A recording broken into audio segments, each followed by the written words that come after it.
सांगू इच्छितो की गेल्या वर्षीच्या तुलनेमध्ये राज्यस्तर सर्वसाधारणमध्ये आम्ही 33% वाढ केली, 1,90,242 कोटीची.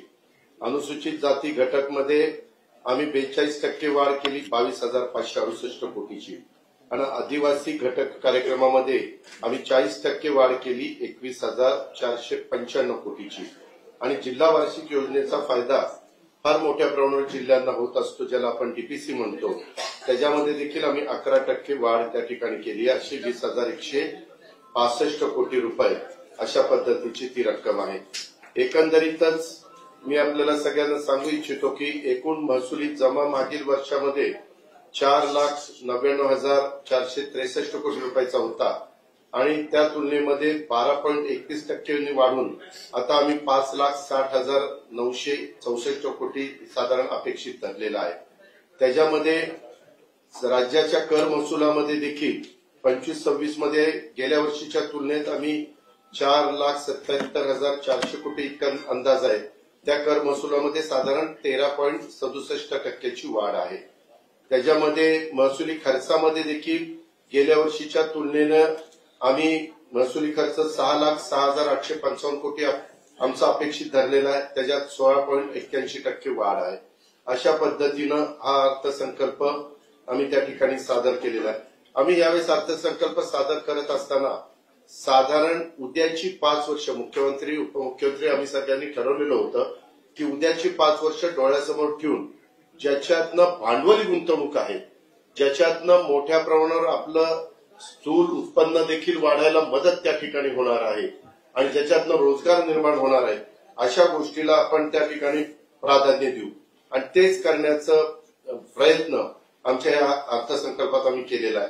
मला तुम्हाला सगळ्यांना एक गोष्ट सांगायची, साधारण राजकोषीय तूट ही नेहमी सांगितलं जातं की ती 3% आतमध्ये असली पाहिजे, 3% पेक्षा जास्त जाता कामा नये. यावेळेस पण आम्ही ती 2.76% इतकीच अंदाजित त्या ठिकाणी केलेली आहे, म्हणजे 3% आतमध्येच आम्ही त्या ठिकाणी ठेवलेली आहे. आजच्या घडीला राज्याच्या स्थूल उत्पन्नाचं मी साधारण महाराष्ट्राचा अर्थसंकल्प सादर करत असताना देशाच्या पण वेगवेगळ्या राज्यांची माहिती घेतली. त्याच्यामध्ये स्थूल उत्पन्न आता आपलं झालेलं 49,39,355 कोटी आणि हे कर्ज राज्याच्या स्थूल उत्पन्नाच्या, आपलं जे कर्ज आहे ते कर्ज राज्याच्या स्थूल उत्पन्नाच्या आतमध्ये असलं पाहिजे 25%. आपलं आहे ते 18.77 आहे. संपूर्ण देशामध्ये 20% आतमध्ये असणारी 2च राज्य आहेत, एक म्हणजे गुजरात आणि दुसरं म्हणजे महाराष्ट्र. बाकीची तर 20% पुढे आहेत आणि काही तर 25% पुढे आहेत. तुम्ही पण जर तुम्ही माहिती मागवली तर तुम्हालाही कळेल. त्याच्यामुळं आम्ही विशेष म्हणजे एकूण कर्ज स्थूल उत्पन्नाच्या 25% पेक्षा जास्त असता कामा नये, तिथं आम्ही 18.87% पर्यंत ठेवलं आणि 3% पर्यंत मर्यादा वार्षिक कर्ज उभारणी करता त्याच्यामध्ये ठेवायची असते स्थूल उत्पन्नाच्या, ती आम्ही 2.76 पर्यंत त्या ठिकाणी ठेवलेली आहे. अशा प्रकारे हा आमचा अर्थसंकल्प आम्ही त्या बाबतीमध्ये दिलेला आहे. मी आपल्याला सगळ्यांना एक गोष्ट आवर्जून सांगू इच्छितो की हा अर्थसंकल्प सादर करत असताना साधारण आम्ही कृषी क्षेत्राला देखील, आपल्याला एका गोष्टीचं आश्चर्य वाटेल परंतु गेल्या वर्षीच्या निराशजनक कृषी क्षेत्राचा विकास दर होता 3.3%. यावेळेस मात्र 24-25 मध्ये तो 8.7% पर्यंत सुधारला आणि त्याचा एक चांगला फायदा राज्याच्या स्थूल उत्पन्नाच्या मध्ये त्या ठिकाणी झाला.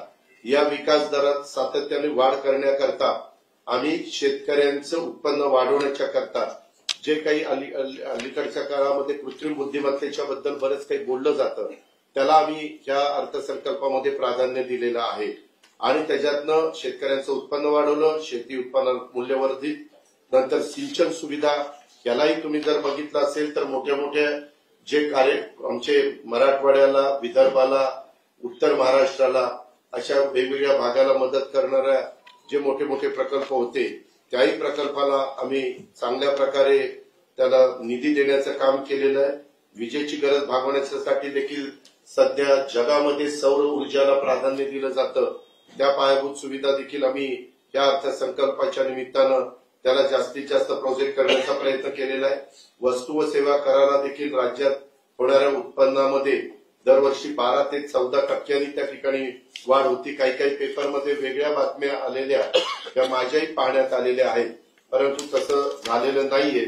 मी आपल्याला सगळ्यांना सांगतो की आता देखील आपलं उत्पन्न हे साधारण फेब्रुवारी 25 आता गेल्या फेब्रुवारीपर्यंत आपण 16%, 16.3% आपलं जास्त आहे। तामिळनाडूचं 8%, युपीचं 6.7%, गुजरातचं 9.1%, कर्नाटकचं 5.2%, हरियाणाचं 16.2 आहे आणि आपलं 16.3 आहे। अजून मार्च बाकी आहे आणि दिल्लीचं 12.9 आहे। अशा पद्धतीनं मेजर स्टेट ग्रॉस रेव्हेन्यू हा देखील जीएसटीचा आपल्याला सगळ्यांना त्या ठिकाणी बघायला मिळेल।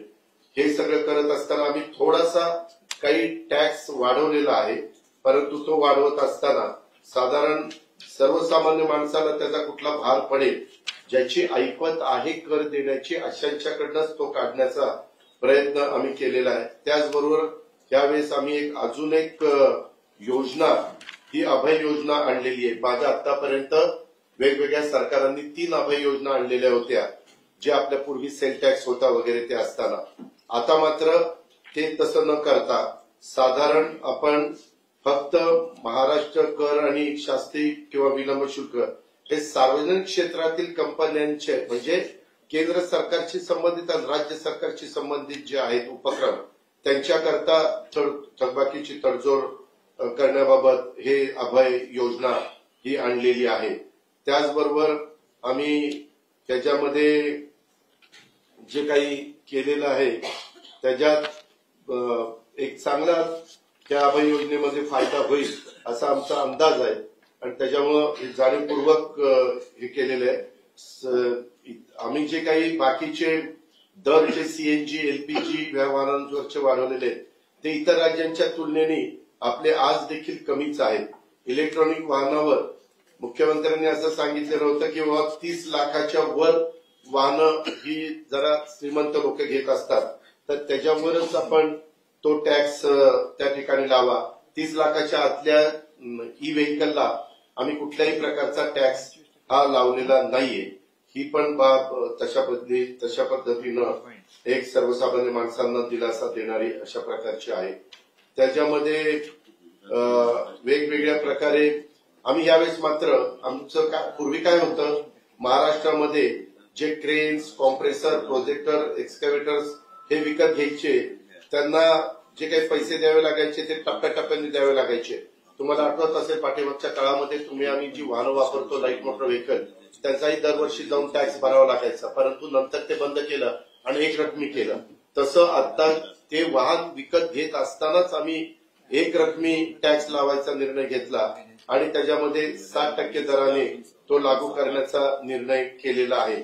आम्ही माहिती आजूबाजूच्या राज्यांची घेतली, त्यात गोवा पण 1 टाइम टॅक्स लावतो, तामिळनाडू पण 1 टाइम त्याचा 9%, तामिळनाडूचा 8%, कर्नाटकचा असंच 6-7%, राजस्थानचा 8.5% आणि 7%, अशा पद्धतीनं आपण मात्र त्याच्यामध्ये 7% टॅक्स लावलेला आहे।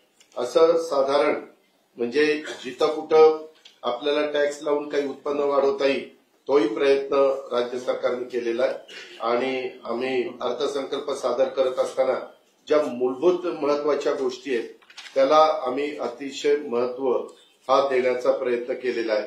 म्हणजे विकसित भारत, विकसित महाराष्ट्र या सूत्रानुसार विकास चक्राला गती देण्याच्या करता हा अर्थसंकल्प यंदाचा महायुतीच्या सरकारने जनतेच्या समोर ठेवलेला आहे आणि त्याच्यामध्ये राज्याच्या शाश्वत आणि सर्वसमावेशक विकासाची रूपरेषा ही आम्ही त्या ठिकाणी तयार केलेली आहे।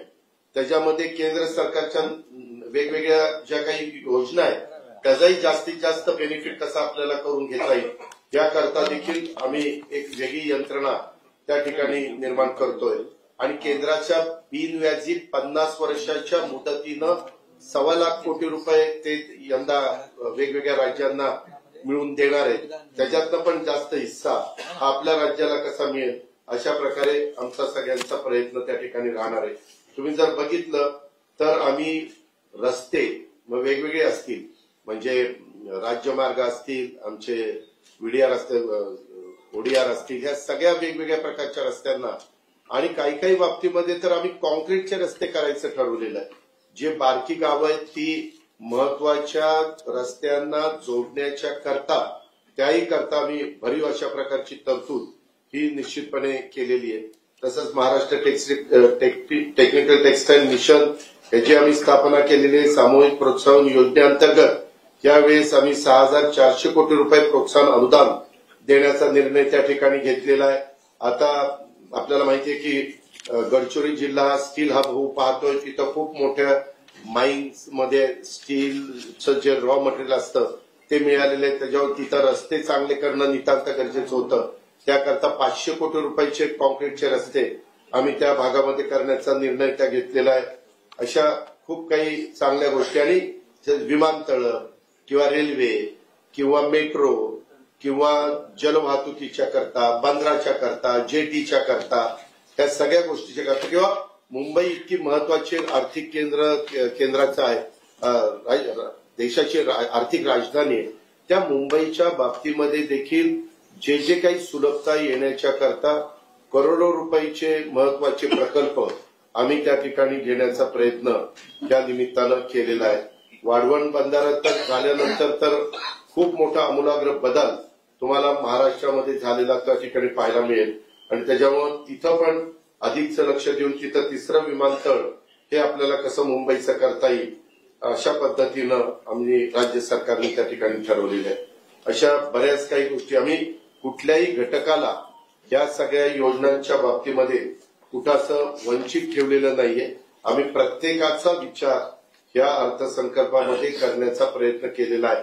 आणि मी मगाशी सांगत होतो की राज्यातले महामार्ग असतील, बंदरं असतील, विमानतळ असतील, जलमार्ग असतील, बस वाहतूक असेल, रेल्वे असेल, मेट्रो असेल, या सर्व दळणवळण क्षेत्राशी पुरेशी अर्थसंकल्पीय तरतूद आम्ही त्या ठिकाणी केली आणि दर्जेदार ग्रामीण रस्त्यासाठी राज्य महामार्ग जिल्हा स्तरांना देखील सर्वाधिक आर्थिक पाठबळ देण्याच्या करता अतिशय आग्रह मुख्यमंत्री आणि आमच्या सगळ्या मंत्रिमंडळाचा होता. ते पण आम्ही त्याच्यामध्ये व्यवस्थित पार पाडण्याचा प्रयत्न हा या निमित्तानं केलेला आहे. लाडकी बहीण योजनेला तिघांचे उद्या मग बोलतो.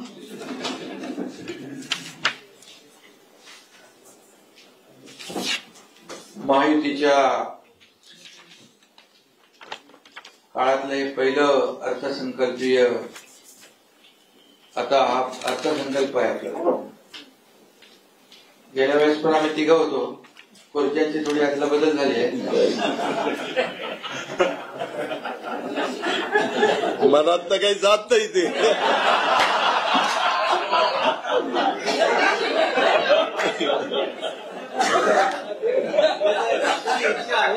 अदला बदल झाली असली तरी सुद्धा टीम तीच आहे. अदला बदल झाली पण बदला बदल नाही झाला. टीम वर्क म्हणून जे आम्ही गेल्या 2.5 वर्षात काम केलं महायुती सरकारने तेच आम्ही पुढे या ठिकाणी पुढे नेतोय. खरं म्हणजे राज्याच्या सर्वांगीण विकासाला चालना देणारा हा अर्थसंकल्प आहे. गेल्या 2.5 वर्षात आम्ही विकास आणि जनकल्याण म्हणजे कल्याणकारी योजना यांची सांगड घातली होती आणि तेच धोरण आम्ही आता देवेंद्रजींच्या नेतृत्वाखाली टीम म्हणून पुढे नेणार आहोत. आणि आदरणीय प्रधानमंत्री मोदीजींचं जे विकसित भारत 2047 ची संकल्पना आहे त्यामध्ये हा अर्थसंकल्प आमचा मोठा योगदान देणारा ठरेल. कारण त्यांचं $5 ट्रिलियन जे काही स्वप्न आहे त्याच्यामध्ये $1 ट्रिलियन महाराष्ट्राचा जो काही गोल आहे तो अचीव आरामशीर होईल. कारण नीती आयोगाने एकदा एका बैठकीत म्हटलं की मुंबई MMR मध्ये फक्त $1.8 ट्रिलियन काय म्हणताय 1.5 ट्रिलियन पोटेन्शियल आहे मुंबई आणि मुंबई MMR मध्ये. रेस्ट ऑफ महाराष्ट्र वेगळा आहे. त्यामुळे महाराष्ट्रामध्ये जे पोटेन्शियल आहे ते पोटेन्शियल आता वाढलेलं आहे. आणि त्यामुळे कारण महाराष्ट्रात इन्फ्रास्ट्रक्चर आहे, कनेक्टिव्हिटी आहे, स्किल मॅनपॉवर आहे, चांगलं वातावरण आहे, इंडस्ट्रीला पोषक, आणि म्हणून इंडस्ट्री फ्रेंडली स्टेट हे महाराष्ट्र झालंय. सांगण्याचं तात्पर्य एवढं, जेव्हा मी मुख्यमंत्री होतो त्यावेळी दावोसला 2दा गेलो, जवळपास 7.5 लाख कोटीचं करारनामे झाले त्यावेळेस. आणि आता देवेंद्रजी आणि उदय सामंत आपले गेले त्यावेळेस किती 15 लाखापेक्षा जास्त 16 लाख कोटीचे करारनामे झाले. म्हणजे पूर्वीसारखं फक्त करारनामेवालं काम नाहीये, हे ऍक्च्युअल काम करणारं सरकार आहे. कारण मागच्या वेळेचं 75 ते 80% त्याचं एक्झिक्युशन झालं. आणि आता देखील आता जे देवेंद्रजींच्या मार्गदर्शनाखाली 16 लाखाचं जे एमओयू झाले, प्रत्यक्ष त्याला देखील सुरुवात झालेली आहे. आणि त्यामुळे हे का होतं, कारण या राज्याचं जे काही पोटेन्शियल आहे, राज्यामध्ये ज्या काही पायाभूत सुविधा आहेत, राज्यामध्ये ज्या काही सोयी सुविधा आहेत, सिंगल विंडो क्लिअरन्स आहे, उद्योग जे येतात त्यांना रेड कार्पेट आहे, त्यांना दिल्या जाणाऱ्या सुविधा आहे, या सगळ्या सुविधा आहेत. आता मगाशी दादांनी सांगितलं सुरजागडमध्ये, गडचिरोलीमध्ये स्टील इंडस्ट्री आता एकदम रांग लावून राहिलेली आहे. आणि आता गडचिरोली सारखा जिल्हा जर मेन स्ट्रीम मध्ये येतोय तर इतर जिल्ह्यामध्ये तर मग आपल्याला खूप पोटेन्शियल आहे. आणि त्यामुळे आज समृद्धी महामार्ग जर आपण पाहिला, हिंदुहृदय सम्राट बाळासाहेब ठाकरे समृद्धी महामार्ग, हा केवळ एक रस्ता नाहीये. देवेंद्रजींनी तो सुरू केला, मी तेव्हा मंत्री होतो, मग मी मुख्यमंत्री झालो आणि आम्ही तो आदरणीय प्रधानमंत्री महोदयांच्या शुभ हस्ते त्याचं लोकार्पण केलं. आता त्या रस्त्यामध्ये इकोसिस्टीम तयार होते, नोड तयार होत आहेत. त्या ठिकाणी सोलर आहे, त्या ठिकाणी विविध म्हणजे आपलं अमरावतीला मेगा टेक्सटाईल पार्क करतोय आपण. म्हणजे तिथल्या परिस्थितीनुसार मग शेतकऱ्यांसाठी फूड प्रोसेसिंग युनिट आहे. हे सगळं म्हणजे ते एक व्हॅल्यू ऍडिशन जे आहे ते करण्याचा प्रयत्न आम्ही करतोय. आणि त्यामुळे कुठलाही रस्ता जो आहे, रस्ता फक्त महामार्ग नाही तर तो पूर्ण राज्याची एक इकोसिस्टीम आणि गेम चेंजर प्रकल्प आम्ही ठरवतो. अटल सेतू बघा, मुंबईचा कोस्टल रोड बघा. आता मगाशी भाषणात दादांनी सांगितलं मुंबईत पुण्याचा मिसिंग लिंक, अर्धा तास आम्ही लवकर जाणार, लवकर येणार. म्हणजे मुंबई पुणेमुळे तिकडे काय झालं, आयटी पार्क झाले, सर्व्हिस इंडस्ट्री आली, मोबाईल इंडस्ट्री आली, रिअल इस्टेट बूम झालं. म्हणजे एक रस्ता काय करू शकतो असं आम्ही अनेक रस्ते म्हणजे इन्फ्रास्ट्रक्चर या अर्थसंकल्पात घेतलेले आहेत. रस्ते, कनेक्टिव्हिटी, आणि त्यामुळे कनेक्टिव्हिटी महत्वाची आहे. आज मुंबई गोवा कोस्टल मार्ग आम्ही करतोय, सागरी महामार्ग, पर्यटन वाढणार आहे आणि इतर जे काही, त्यामुळे पर्यटनाला देखील पैसे ठेवले त्याच्यामध्ये. आणि म्हणून जवळपास जे काही 5000 किलोमीटरचं ग्रीड जे आहे म्हणजे वेगवेगळ्या टप्प्यामध्ये ते आम्ही या ठिकाणी, शक्तीपीठ आहे, इतरही रस्ते आहेत. म्हणजे पायाभूत सुविधा, खऱ्या अर्थाने ज्या राज्याच्या पायाभूत सुविधांवर खर्च जास्त असतो त्याची प्रगती जास्त पुढे वेगाने होत असते. हे गणित आहे, साधं समीकरण आहे. त्यामुळे या आपण जर बघितलं तर पायाभूत सुविधांसाठी खूप मोठ्या प्रमाणावर निधी आम्ही त्याची आकडेवारी अजितदादांनी दिलेली आहे, त्या आकडेवारीत आहे. त्यामुळे अमेरिकेचं उदाहरण आपल्याला माहित आहे, त्यांची ओळख जी आहे, त्यांची श्रीमंती रस्त्यामुळे आहे. आणि म्हणून आज कनेक्टिव्हिटीला आम्ही प्राधान्य दिलेलं आहे. फक्त रस्त्याच्या कनेक्टिव्हिटी नाही तर एअरपोर्ट देखील घेतले. आता एक नवीन मुंबईचा होतोय, एक वाढवणचा आम्ही करतोय. इतर जे एअरपोर्ट आहे ते नाईट लँडिंग आहे, तिथले सोयी सुविधा आहे, ते स्ट्रीप वाढवले आहे. महाराष्ट्रातले अनेक एअरपोर्ट आम्ही डेव्हलप करतोय. त्यामुळे एअर कनेक्टिव्हिटी झाली, रोड कनेक्टिव्हिटी झाली, पोर्ट आम्ही करतोय. त्यामुळे वॉटर कनेक्टिव्हिटी जी आहे ती आम्ही वाढवतोय. आणि त्याचबरोबर रेल्वे जे केंद्र सरकार आम्हाला मदत करतंय, आदरणीय मोदी साहेबांच्या मार्गदर्शनाखाली आपण पाहिलं की वंदे भारतच्या ट्रेन असतील, रेल्वे ट्रॅक असतील, मग आमचा त्याच्यामधला सहभाग जो आहे तो आम्ही देतोय. म्हणजे air connectivity, rail connectivity, road connectivity, water connectivity आणि मेट्रोची कनेक्टिव्हिटी, या कनेक्टिव्हिटीवर आमच्या सरकारने या अर्थसंकल्पामध्ये भर दिलेला आहे. आणि त्यामुळे मला वाटतं वाहतुकीचा जो काही प्रश्न आहे, जिथं वेळ वाचतो, इंधन वाचतं, पोल्युशन वाचतं, त्याचं उदाहरण एक आपल्या समोर अटल सेतू आणि कोस्टल आहे. त्यामुळे राज्याची प्रगती वेगाने होऊ शकते. शेतकऱ्यांबद्दल देखील खूप आम्ही योजना केल्या. मी असताना देखील आताही देवेंद्रजींच्या मार्गदर्शनाखाली अजितदादांनी आजच्या अर्थसंकल्पात शेतकरी हा केंद्रबिंदू मानला. आम्ही त्याला देखील आम्ही त्या वाऱ्यावर सोडणार नाही. त्याला एआयच्या वापरामुळे आता राज्यामध्ये प्रगत शेतकरी, आधुनिक शेतकरी ही एक संकल्पना पुढे येते आणि त्यामुळे पुरोगामी महाराष्ट्राचा शेतकरी आता प्रगत शेतकरी असणार आहे आणि हे देखील आमच्यासाठी खूप चांगलं आहे. सिंचन प्रकल्प गेल्या 2.5 वर्षात आम्ही सिंचन प्रकल्प 146-150 केले. आपण महाविकास आघाडीचं म्हणाल तर हातावर अजितदादा किती होते? सुप्रमा आपण दिल्या, म्हणजे आपण दिल्या आणि त्यांनी 3 दिल्या होत्या. मग 150 सुप्रमा आणि 3 याच्यामधला फरक बघा. आणि आता पण विविध पाणी प्रकल्प जे आहेत, सिंचन प्रकल्प आहेत, एक राज्यामध्ये समतोल साधण्याचा आम्ही प्रयत्न केला आहे. जलयुक्त शिवार योजना देवेंद्रजींनी सुरू केली, ती महाविकासनी बंद केली. मराठवाडा वॉटर ग्रीड देवेंद्रजींच्या काळात सुरू झालं, महाविकास आघाडीने बंद केली, ते आम्ही सुरू केली. आणि त्यामुळे पाणी हे महत्वाचं आहे. शेतकऱ्यांना सिंचन प्रकल्प हे महत्वाचे आहेत आणि म्हणून सिंचन प्रकल्पावर देखील मोठ्या प्रमाणावर प्रादेशिक समतोल साधण्याचा आम्ही प्रयत्न करतोय. आणि त्याचबरोबर शेतकऱ्यांना दिवसा वीज देण्याचा आपला प्रयत्न जो आहे, आपलं सोलर आणि त्याच्यावर देखील आपण भर दिलेला आहे. पर्यटनात खूप मोठं 720 किलोमीटरचा आम्हाला पर्यटन आपलं समुद्र किनारा आहे, त्याच्यावर देखील या अर्थसंकल्पात दादांनी लक्ष दिलेलं आहे आणि पर्यटनाला देखील चालना दिली आहे. पर्यटन धोरण आपण चांगलं करतोय. त्याचबरोबर महिला ज्या आहेत, एक लाडकी लखपतीत आहे, मुख्यमंत्री माझी लाडकी बहीण आहे, ती देखील त्याच्यासाठी देखील आम्ही 36,000 कोटी रुपयाची तरतूद केलेली आहे. त्यामुळे विरोधक जे आहे त्यांना बोलण्याचं काही संधी ठेवली नाही. आता ते वाढणार कधी, त्याच्यावर आमचं काम चालू आहे. आता आम्ही जी घोषणा केलेल्या आहे त्या प्रिंटिंग मिस्टेक नाहीये, त्या ऍक्च्युअल आम्ही करणार आहोत. जे केले ते पंचवार्षिक असतं ना, 5 वर्षाचा आपला वचननामा असतो.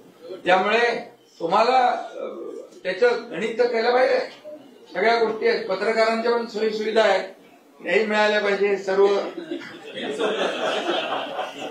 बाबा संजय गांधी योजना, श्रावणबाळ योजना, पगार, कमिटेड एक्सपेंडिचर, हे सगळं करायचं आहे ना.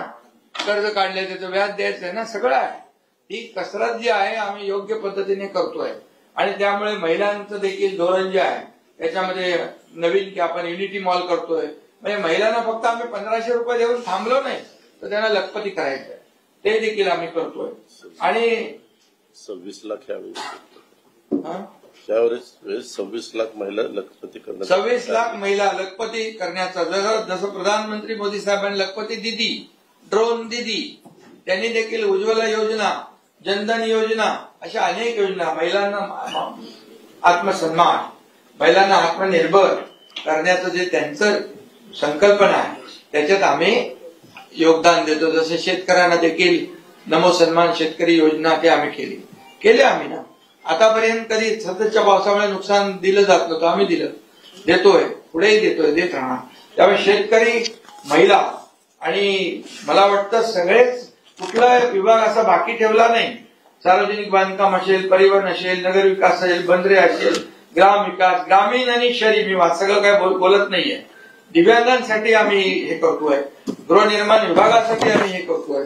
आणि हे सगळं जे आहे याच्यामध्ये खूप मोठ्या प्रमाणावर सर्व सेक्टरमध्ये आम्ही हे केलेलं आहे की प्रत्येकाला न्याय मिळाला पाहिजे आणि सगळ्यांनाच एक मेन स्ट्रीम मध्ये आणलं पाहिजे. आम्ही सर्वसामान्यांचं सरकार म्हणतो, मग सर्वसामान्यांच्या सरकारमध्ये सर्वसामान्यांना न्याय देण्याचं काम, त्याचं प्रतिबिंब या आजच्या बजेटमध्ये उमटलेलं आपण पाहतोय. बाकी विरोधक काय बोलतील ते त्यांना ते नेहमी प्रत्येकाला टीका करत असतात. 2.5 वर्ष टीका केली त्यांनी, पण टीका करून थकले. पण जनतेने आम्हाला लँडस्लाइड मॅन्डेट दिलं, कारण 2.5 वर्ष आमच्या माहिती सरकारने काम केलं म्हणूनच दिलं. त्यामुळे आताही टीका करतील त्यांना जाऊ दे, टीकाचं उत्तर आम्ही टीकेने देत नाही. परंतु आमचं हे जे काय बजेट आहे ते जमा आणि खर्चाचं बजेट आहे. एवढं सगळं करून आम्ही जे आम्हाला बंधनं आहे त्याच्या पुढे नाही गेलो आपण. 25% जास्त आम्ही गेलो नाही आणि FRBMच्या 3% आम्ही पुढे गेलो नाही. तिथं पण 2.76 आहे. मगाशी दादानी सांगितलं 25%चं 18.87 आहे. त्यामुळे कुठेही आम्ही उल्लंघन केलेलं नाही आणि सगळं आम्ही म्हणजे आपण तसं ह्याच्यामध्येच आहोत, मर्यादेमध्ये आहोत. आणि म्हणून एकच मी सांगतो की आम्ही पूर्णपणे महायुतीचं सरकार या सर्वसामान्यांच्या पाठीशी उभं राहणार आहे.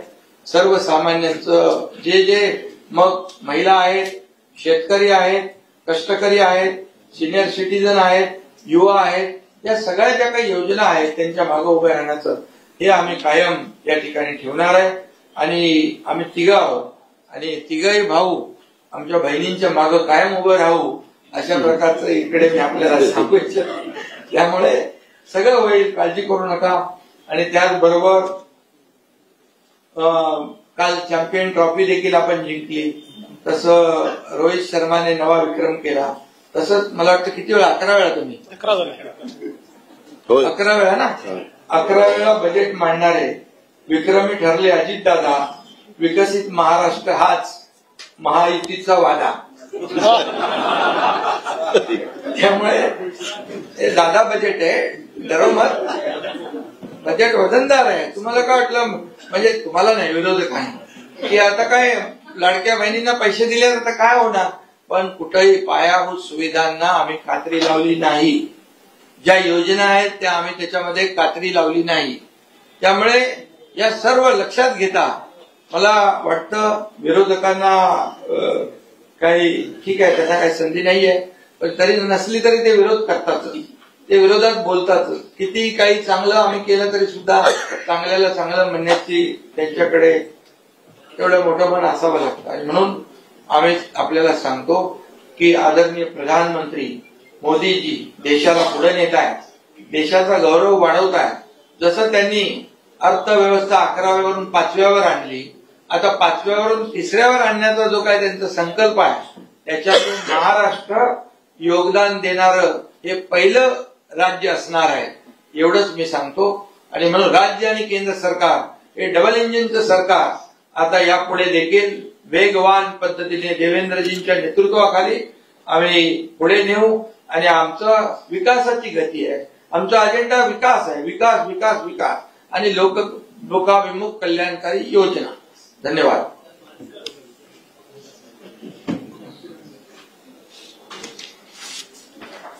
सर्वप्रथम मी महाराष्ट्राचे उपमुख्यमंत्री आणि अर्थमंत्री श्री अजितदादा पवार आणि अर्थ राज्यमंत्री ऍडव्होकेट आशिष जयस्वाल यांचं मनापासून अभिनंदन करतो की एक अतिशय लोकाभिमुख आणि विकसित भारतासोबत विकसित महाराष्ट्र घडवण्याच्या दिशेनं हा अर्थसंकल्प मांडलेला आहे.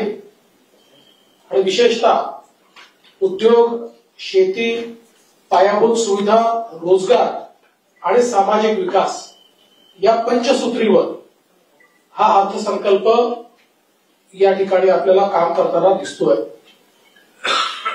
अर्थसंकल्पाकडे पाहत असताना निश्चितपणे विविध पॅरामीटर्सवर अर्थमंत्र्यांनी जे काम केलंय ते वाखाणण्यासारखं आहे.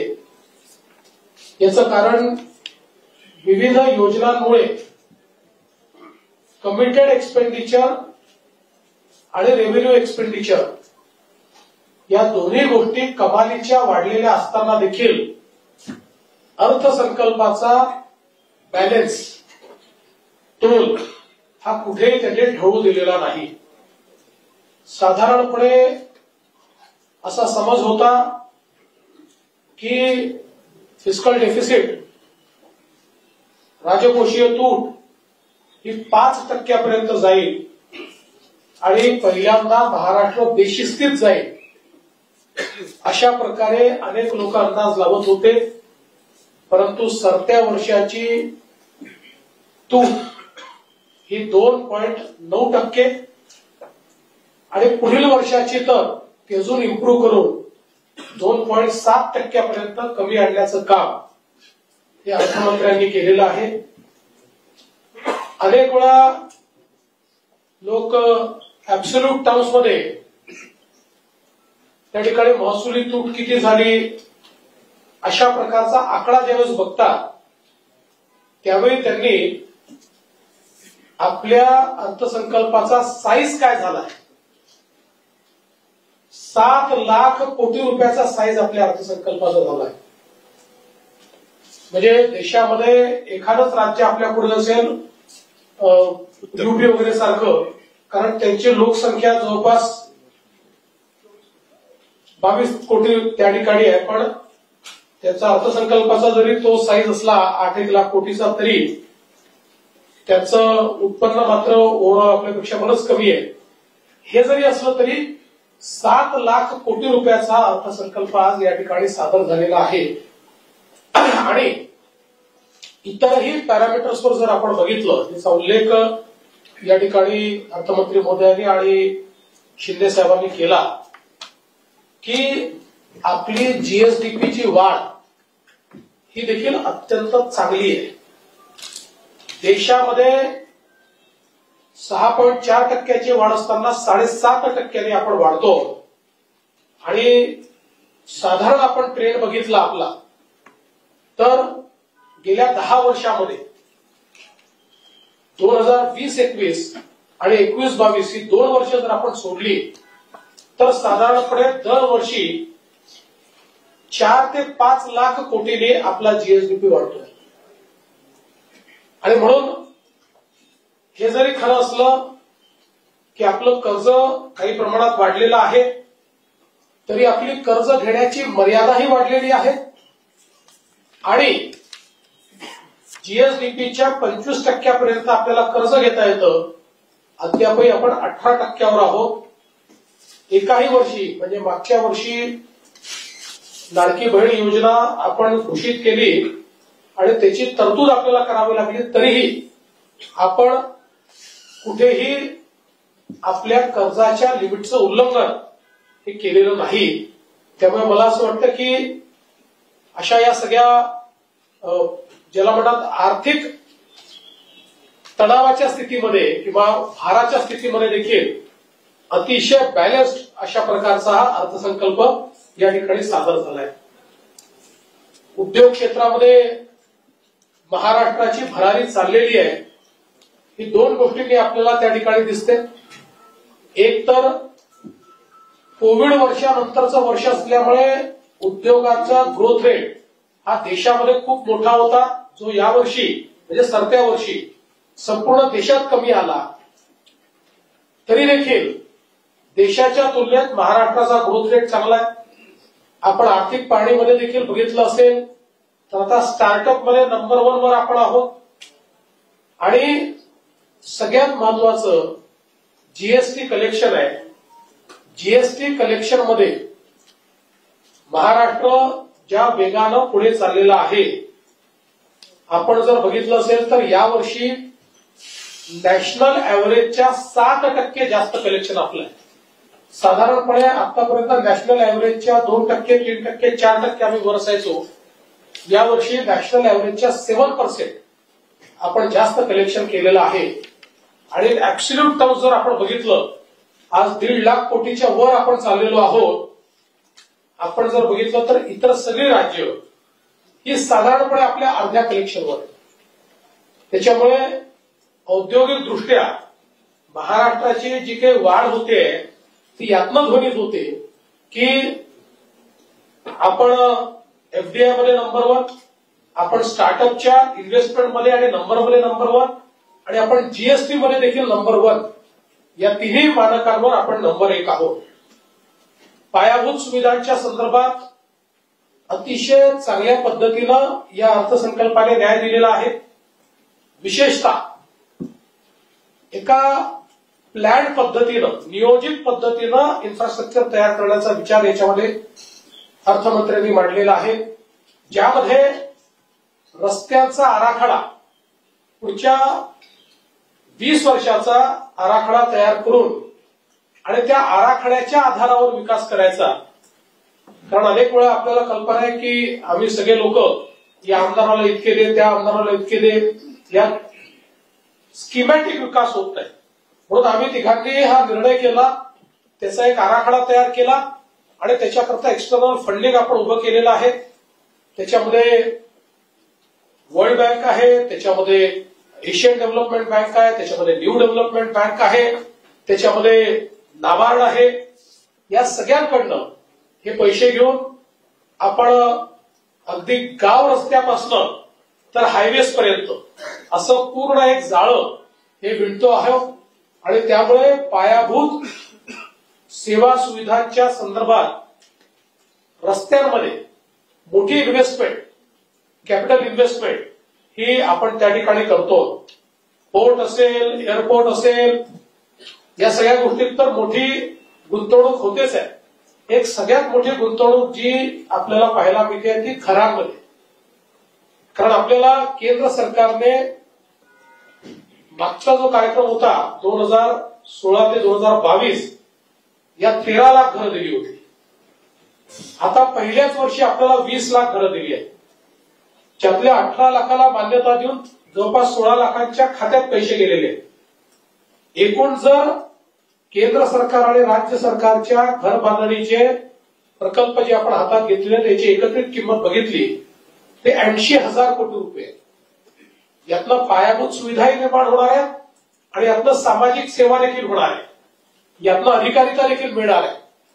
आणि हे सगळं करताना 50,000 रुपये त्याकरता वाढीव अनुदान आणि ही 20 लाख घरं पहिल्या दिवशीपासून सोलर अनेबल्ड असल्यामुळे त्या ठिकाणी त्यांना कुठलेही बिल येणार नाही. यासोबत प्रधानमंत्री सूर्यघर योजना आणि त्या धर्तीवर राज्याची योजना या माध्यमातून टप्प्याटप्प्याने राज्यातले जे 80% ग्राहक आहेत की जे 300 युनिटच्या आत वापरतात त्या सगळ्यांना सोलरवर नेऊन त्यांना मुफ्त वीज मिळेल अशा प्रकारचा कार्यक्रम हा राज्याने आखलेला आहे आणि त्याचं सूतोवाच हे या अर्थसंकल्पाच्या भाषणामध्ये माननीय दादांनी केलेलं आहे. यासोबत शेती क्षेत्रामध्ये विविध योजनांचं त्या ठिकाणी अवलंब करताना सगळ्यात महत्वाचं काही असेल तर आधुनिक तंत्रज्ञान आणि त्यातही एआयचा वापर. आज आपण पाहू शकतो एआय, बायोटेक, ड्रोन या सगळ्या गोष्टीमुळे शेतीचा उत्पादन खर्च कमी करून शेतीमध्ये नफा आणता येईल अशा प्रकारची संधी उपलब्ध झाली आहे. आणि एआयच्या माध्यमातून तर माती परीक्षणापासून तर फ्लावरिंग स्टेज पर्यंत सगळं जे काही लाईफ सायकल आहे याचं मॉनिटरिंग करता येतं आणि म्हणून त्याचा वापर करण्याकरता पहिल्यांदा योजना ही या अर्थसंकल्पामध्ये या ठिकाणी सादर झाली आहे. आणि त्यासोबत आमच्या सरकारचे महत्वाचे प्रकल्प म्हणजे जलयुक्त शिवार टप्पा 2 आणि नदीजोड प्रकल्प या दोन्ही प्रकल्पांकरता भरीव अशा प्रकारची तरतूद या अर्थसंकल्पाने या ठिकाणी केलेली आहे. हे सगळं करत असताना मोठ्या प्रमाणात रोजगार निर्मितीवर आपण भर दिलेला आहे. ज्या प्रकारचे कार्यक्रम हातात घेतले ते रोजगार निर्मितीकडे नेणारे अशा प्रकारचे कार्यक्रम आहेत. आणि अगदी लाडकी बहीण योजनेच्या अंतर्गत जो पहिला प्रयोग नागपूरला झाला आणि काही महिलांनी एकत्रित येऊन आपल्या 1500 रुपयातलं 30 लाख रुपये जमा केले आणि त्याची स्मॉल क्रेडिट सोसायटी तयार झाली. अशा प्रकारच्या सोसायट्यांचं जाळं तयार करून या लाडक्या बहिणींना आम्हाला त्यांचे जे पैसे आहेत ते गेनफुल एक्सपेंडिचर मध्ये गेले पाहिजे की ज्यातनं त्यांना 2 पैसे मिळाले पाहिजे असं एक पूर्ण चक्र आम्ही तयार करतो आहोत. आणि त्यातनं राज्यात अपेक्स आणि प्रत्येक जिल्ह्यामध्ये अशा प्रकारच्या सोसायट्या या तयार करून त्यातनं त्यांना अधिकारिता देण्याचा आमचा प्रयत्न आहे. आणि यासोबत महत्वाचा विषय असा आहे की 1500 रुपये आपण तर देतोच आहोत पण आपल्या महिलांना स्वावलंबी करण्याकरता माननीय प्रधानमंत्र्यांनी जी त्या ठिकाणी लखपती निधी योजना आणली आहे. लखपती निधीचा अर्थ ज्या महिला सरकारी योजनेचा वापर करून त्यातनं व्यवसाय उभा करून वर्षाला 1 लाख रुपयांपेक्षा जास्त कमवतात त्यांना लखपती निधी म्हटलं जातं. हे काही वन टाइम लखपती नाही आहे, वर्षाला त्यांनी कमवायचे आहेत. अशा गेल्या वर्षी आपण 23 लाख लखपती निधी तयार केलेले आहेत.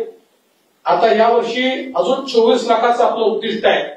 1 कोटी आमच्या बहिणींना आम्ही ठरवलेलं आहे की आम्हाला लखपती निधी बनवायचा आहे. म्हणजे ज्या स्वतःच्या भरोशावर केवळ 1500 रुपये नाही तर स्वतःच्या भरोशावर 8 ते 10 हजार रुपये महिना कमावतील अशा प्रकारची ही योजना अतिशय चांगल्या पद्धतीनं आपण त्या ठिकाणी राबवतो. हे सगळं करत असताना मला याही गोष्टीचा आनंद आहे की आपला जो सामाजिक न्याय विभाग असेल किंवा आदिवासी विकास विभाग असेल या दोन्ही विभागांच्या तरतुदीमध्ये भरीव अशा प्रकारची वाढ करण्यात आलेली आहे. जवळपास 43% आणि 40% अशी वाढ या ठिकाणी केलेली आहे. त्यामुळे निश्चितपणे सामाजिक न्यायाचं जे धोरण राज्य सरकारने हातामध्ये घेतलेलं आहे त्याला याच्यामुळे बळ मिळेल आणि अर्थातच या 2 विभागांच्या माध्यमातून जास्तीत जास्त वैयक्तिक लाभाच्या योजना या तयार करून त्या योजनांच्या माध्यमातून कुटुंबाला व्यक्तीला फायदा झाला पाहिजे. शिक्षण, आरोग्य, रोजगार या प्रत्येक बाबीवर त्याचा फायदा झाला पाहिजे अशा प्रकारचा प्रयत्न या माध्यमातून करण्यात आलेला आहे. खरं म्हणजे अनेक गोष्टी या ठिकाणी सांगता येतील पण मी असं म्हणेल की एक अत्यंत संतुलित अशा प्रकारचा अर्थसंकल्प हा अजितदादांनी सादर केलेला आहे. या अर्थसंकल्पातून आपण विकासाकडे जाऊ आणि त्यातनं रोजगाराची देखील निर्मिती होईल अशा प्रकारचा अर्थसंकल्प आहे. आणि विशेषतः एकादशीच्या दिवशी एकादश अर्थसंकल्प म्हणजे 11वा अर्थसंकल्प दादांनी सादर केलेला आहे. आतापर्यंत अर्थसंकल्प सादर करण्याचा रेकॉर्ड हा बॅरिस्टर शेषरावजी वानखेडे यांच्या नावाने आहे. 13 अर्थसंकल्प त्यांनी सादर केले आहेत. दादा या टर्म मध्ये तो रेकॉर्ड तोडणार आहे पण तो रेकॉर्ड तोडत असताना एक अतिशय उत्तम अशा प्रकारचा अर्थसंकल्प त्यांनी दिला. त्याबद्दल त्यांचे मी मनापासून आभार मानतो, त्यांचं अभिनंदन करतो आणि आम्ही तिघही या अर्थसंकल्पाच्या अनुरूप पुढची वाटचाल होईल अशा प्रकारचा प्रयत्न करू असं मी आश्वासित करतो.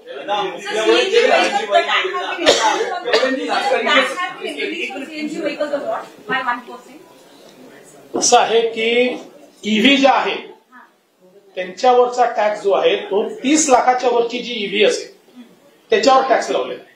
30 लाखाच्या आत, कारण आम्ही साधारण बघितलं की आज जे मार्केट आहे ते 30 लाखाच्या आतलंच आहे. पण कोणी लक्झरी घेत असेल तर मग त्याच्यावर टैक्स लागना चाहिए, या दृष्टि तो टैक्स लावला है। दो सवाल है। पहला तो जिस तरीके से 7 जगहों पर एमएमआर रीजन में आर्थिक जोन बनाने का फैसला सरकार ने किया, वो क्या है? और दूसरा, कई विपक्ष कह रहा है कि लाडली बहन योजना के पैसे कम किए सरकार ने, किस वजह से?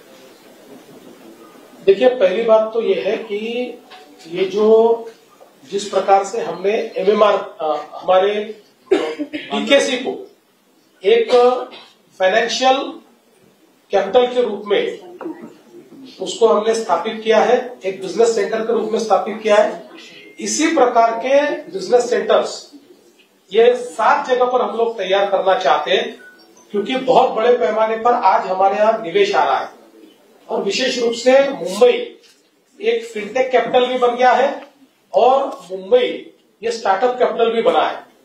तो ऐसे समय ये बहुत आवश्यक है। आप देख सकते हैं एनपीसीआई यहाँ आ गया, आज नेशनल स्टॉक एक्सचेंज ने भी हमको जगह यहाँ मांग ली है, तो सारी फॉरेन बैंक्स भी यहाँ पर आ चुकी है। तो इसलिए अब हमारे लिए ये वक्त है कि हम लोग इस प्रकार के बिजनेस सेंटर जो हमारे हैं उसको और बड़े पैमाने पर तैयार करें, जिसका उल्लेख हमारे शिंदे जी ने किया कि जो हमने एमएमआर रीजन के ग्रोथ का एक रोडमैप तैयार किया है, उसमें एमएमआर रीजन ही 1.5 ट्रिलियन तक जा सकता है। तो उसी योजना का भाग इस प्रकार का ये है। और जहां तक लाडली बहन योजना का सवाल है, कोई पैसे कम नहीं किए, सबको पैसे मिलेंगे, पूरे पैसे मिलेंगे।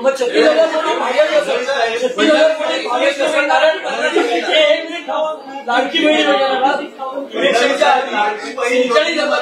असा अंदाज केला होता आणि त्याच्यात जर 2100 करायचे आले तर 64 पर्यंत खर्च वाढेल आणि बजेटमध्ये बजेट 36,000 कोटी जे आहे, तर मुळामध्ये बजेटच्या स्पीचमध्ये लाडकी बहीण हा उल्लेख नाही की इलेक्शन जेव्हा रोज तुम्ही करायचं आणि आता वाढल्या खर्चाची तोडमिळवणी करणार कशी आहे? 46 पहिल्यांदा तर आणि कमी झालं कारण आकडा एक्झॅक्ट किती आहे त्यांचा. पहिल्यांदा तर तुमचं लक्षच नव्हतं बजेट वाचत असताना. त्यांनी सुरुवातच लाडक्या बहिणीत केली पण आकडा कुठेही कळत नाही. आकडे सगळे सांगायचे आणि नसतात. कमी झालाय त्यांनी ते म्हणूनच संशय लोक. त्यांनी 36,000 कोटी सांगितलं. पहिल्यांदा एक लक्षात ठेवा. होतो ऐका ना, इतकं एकदम काळजी करू नका, मी शब्दाचा पक्का बहिणींना नाराज करणार नाही. असं आहे, एवढं लक्षात ठेवा की कुठलीही योजना तयार होते त्यावेळी गृहितिक असतं की 3.5 कोटी 3 कोटी आणि फायनली समजा जर ते 2,70,00,000 झाले तर तेवढे पैसे वाचतात ना.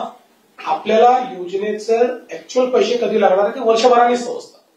त्या आधारावर मागच्या वर्षीच्या ट्रेंडच्या आधारावर हे पैसे ठेवलेले आहेत आणि उद्या वाढवायची गरज पडली तर जुलै आहे, डिसेंबर आहे, त्यामुळे वाढवता येतात. त्यामुळे कुठलीही अडचण नाहीये. आवश्यक तेवढी तरतूद याच्यामध्ये ठेवण्यात आली आहे. 21 कधी त्याच्यात असं आहे की त्या संदर्भात निश्चितपणे आमचं काम चाललेलं आहे. बघा, शेवटी बजेटचा बॅलन्स ठेवणं हे देखील महत्वाचं आहे आणि घोषणा पण आपली पूर्ण करायची. आता ट्रेंड्स आमच्याकडे फार चांगले आहेत, जे काही जर आपण नॅशनल एव्हरेजच्या 7% वर चाललोय, पण त्याचवेळी जर आपल्याला सस्टेन पद्धतीनं आपल्या योजना चालवायच्या असतील तर आर्थिक शिस्त देखील आपल्याला ठेवावी लागेल. 3% वर जाता येणार नाही. आता आपण मागच्या वर्षी 2.9 पर्यंत चाललो गेलो, म्हणून आता थोडं कमी आणून 2.76 पर्यंत आपण आणलेलं आहे. त्यामुळे याचा नीट बॅलन्स तयार करून आणि आता काही संसाधनं देखील आपण वाढवण्याचा प्रयत्न केला. ते करून आपण आम्ही बजेटमध्ये दिलेली आश्वासनं आम्ही नक्की पूर्ण करू. एप्रिल महिन्यापासून 21 मिळणार नाही असं म्हणता येईल का? हो, 21 मिळणार. त्याचा अर्थ तोच आहे की एप्रिल महिन्यात नाही मिळणार, एप्रिल महिन्यात 1500 मिळतील. ज्यावेळी आम्ही सुरू करू, घोषित करू, तुम्हाला आम्ही कसं लपून लपून थोडी घोषित करणार आहोत. आम्ही घोषित करू की पुढच्या महिन्यापासून 2100, त्या महिन्यापासून देऊ.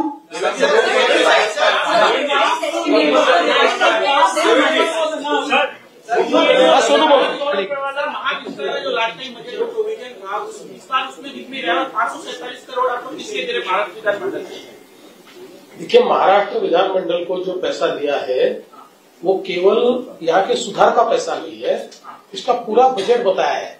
यहाँ पर जितने लोग हैं उनका पगार भी देना पड़ता है, सारी चीजें करनी पड़ती है. तो अपन हमेशा महाराष्ट्र विधानमंडल का जो पैसा होता है उसका अकाउंटिंग हम नहीं करते, वो करते हैं. सिर्फ हम लोग पूरा का पूरा पैसा जो है उनके नाम से रखते हैं और फिर उसका खर्चा वो करते हैं. और जो विस्तार की बात है उसको अभी प्लानिंग स्टेज पर है. इस साल उसको पैसे नहीं लगेंगे. अभी तो उसके डिजाइन ड्राइंग तैयार होंगे, फिर हम तीनों बैठकर उसके ऊपर और ब्रेनस्टॉर्मिंग करेंगे, उसके बाद वो विषय आएगा.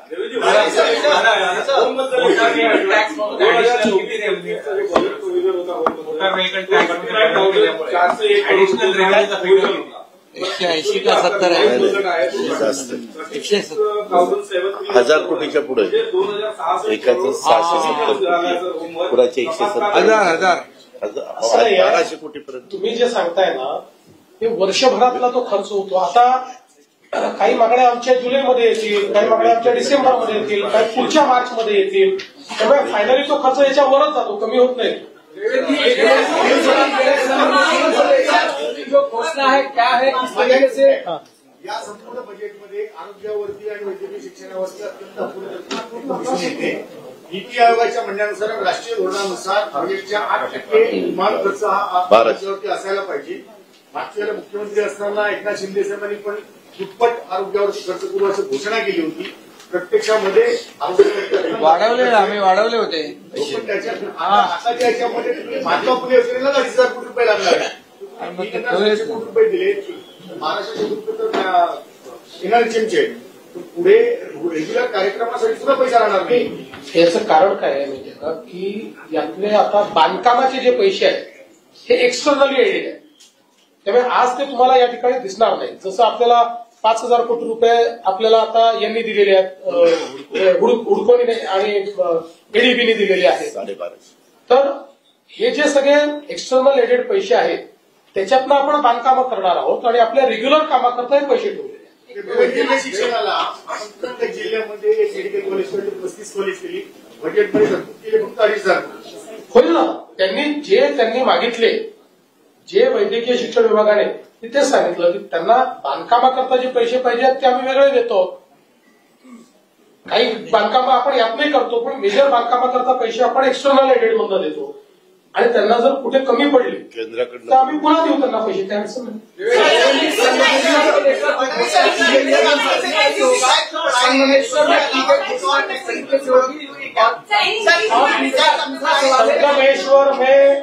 संगमेश्वर में जहां पर छत्रपति संभाजी महाराज अपने अंतिम क्षणों में थे, वो जो सरदेसाई का वाड़ा है, कल ही उनके साथ हमारी बातचीत भी हुई है। हमारे उदय सामंत जी भी उनके घर गए थे, उन्होंने मेरी बातचीत कर दी। उन्होंने ये मान्य किया है, उन्होंने इतना कहा है कि वहाँ थोड़ी जगह हमको दीजिए ताकि हम 11वीं शताब्दी से वहां पर है तो हमारा नाम भी रहना चाहिए। हम लोग को कहा है निश्चित रूप से उनका नाम हम नहीं मिटाएंगे, तो उसको आगे ले जाने का काम चल रहा है।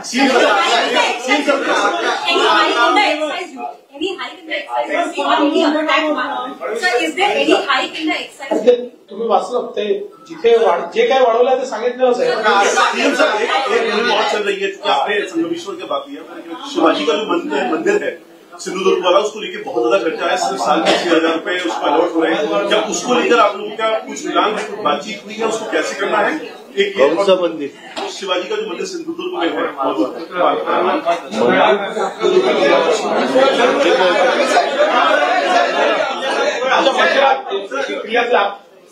देखो यार, आप अचानक कोई प्रश्न पूछ लोगे तो सारी जानकारी तो हमारे पास रहती नहीं है।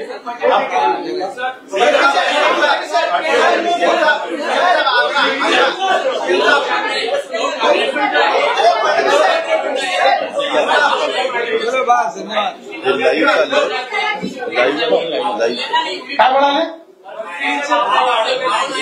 भाव वाढवले नाही मर्सिडीजची, त्यांच्या करता ते काय वापरतात आम्हाला माहिती आहे ना।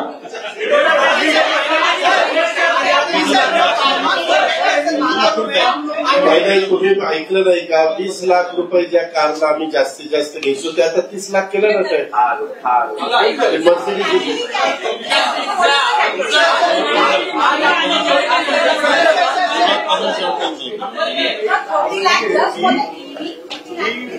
स्थगिती देणार उद्धव ठाकरे नाही या, काल उद्धव ठाकरे त्याला प्रत्युत्तर दिलं, आता तुम्ही कोर्टमध्ये भेटताय, म्हणजे हे सगळं वेगवेगळं वातावरण काय?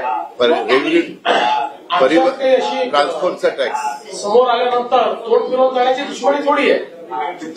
ही जे बोललं ते धोरणात्मक बोललं। त्यांनी कारशेडला त्या ठिकाणी स्थगिती दिली, त्यांनी नाणार प्रकल्पाला स्थगिती दिली, यादी आहे ना स्थगितीची, आणि ज्याच्यामुळे आज नाणार सारखा प्रकल्प आपल्याकडे होईल की ना असा प्रश्न निर्माण होऊन गेला।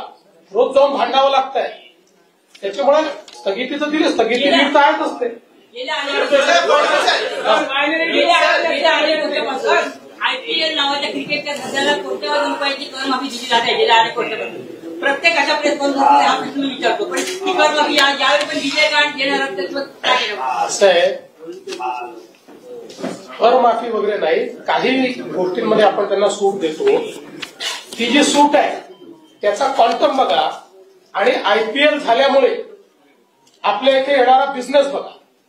शेवटी आपण समजा आपल्याकडे कोणी कारखाना लावतो तर कारखाना लावणाऱ्याला प्रोडक्शन इन्सेंटिव्ह देतो ना आपण, तसंच हे आहे की आज समजा आपण जर वेगवेगळे टॅक्सेस लावले, एका मिनिटाकरता लक्षात ठेवा, मुंबईचा व्हेन्यू येणार नाही, दुसरे व्हेन्यू घेतलं। आज देशामध्ये व्हेन्यूची कमतरता नाही आहे, नुकसान पण असं आहे, त्यांना इन्सेंटिव्हची गरज नाही, इन्सेंटिव्ह देतच नाही आम्ही।